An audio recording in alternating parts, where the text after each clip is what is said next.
கலாமுங்க. யார் இந்த அவதாரம்? குலாமுங்க. இது தாசன். சேனாதிபதி, மகாராணியின் ஆட்சியை பற்றி தப்பு பிரச்சாரம் செய்தார்கள் இந்த அதிக பிரசங்கிகள். யார் அதிக பிரசங்கி?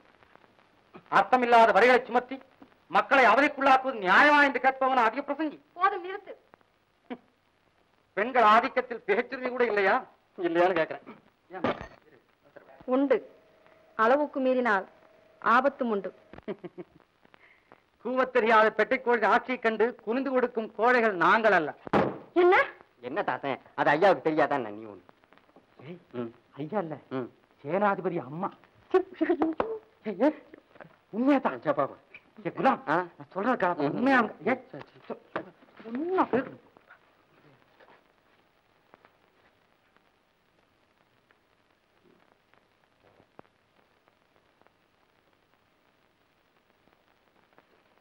ஆமா, வளையல் ஏந்தி கை, வளையல் கை. இவர்களை உடனே சிறையில் அடையுங்கள். வேலைக்கு சாப்பாடு கவலை இல்லை. லட்சியவாதிக்கு சிறைச்சாலைதான் சிங்கார சோலை. லட்சியவாதிகள் இல்ல அப்படி அலட்சியமா கேக்குறாங்க. எந்த புஷ்பத்திற்காக உங்கள் பகாவலி ராணியும் இந்த பரிவாரங்களும் காவல் புரிகின்றார்களோ அதே குலே புஷ்பத்தை கொண்டு போக வேண்டும் என்பதுதான் எனது லட்சியம். அது நிச்சயம்.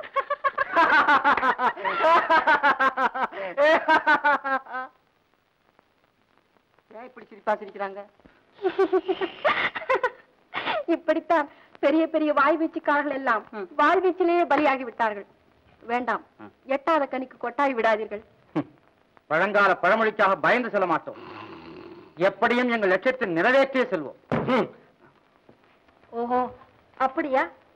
புஷ்பத்தை கொண்டு போவதற்கு முன் உள்ள போட்டியின் விதிகளை புரிந்து கொண்டீர்களா? போட்டி? போட்டியா? ஆமாம். முதலில் ஆயிரக்கணக்கானவர்களை வென்ற எங்கள் வீரனிடம் வாழ் போட்டியில் வெற்றி பெற வேண்டும்.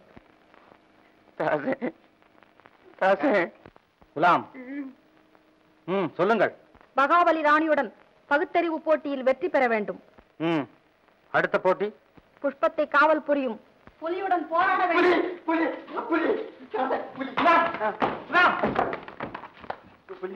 ஏன்பா என்ன பாது? என்னடாதே நீ ஒண்ணு பூ வேண்டாம் ஒண்ணு வேண்டாம், ஊருக்கு போ. குலாம், போட்டியிடுவது நான், நீ ஏன் பயப்படுகிறாய்? ஜனாதிபதி, நான் போட்டியிட தயார். அப்படியா? பகாவலி ராணியிடம் தெரிவிக்கிறேன். மூண்டா பாரா மூண்ட.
போலே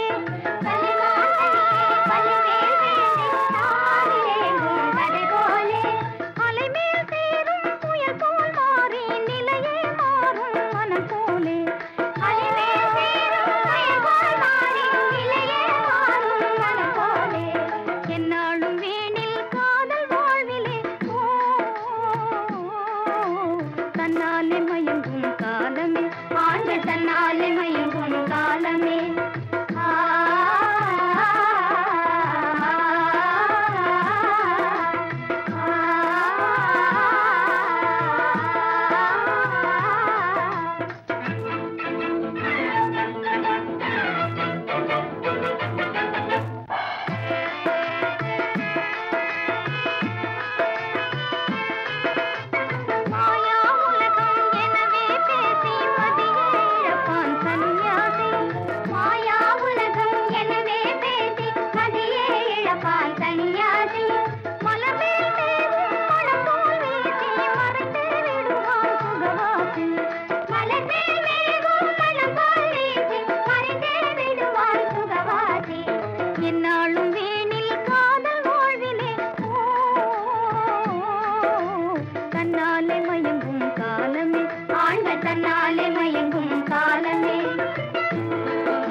மகாராணி, வருங்கால அடிமைகள் இருவர் வாசலில் காத்திருக்கிறார்கள். போட்டியின் விதிகளை புரிந்து கொண்டார்களா? போட்டிக்காகத்தான் தங்களை பேட்டி காண வந்திருக்கிறார்கள். பாவம்.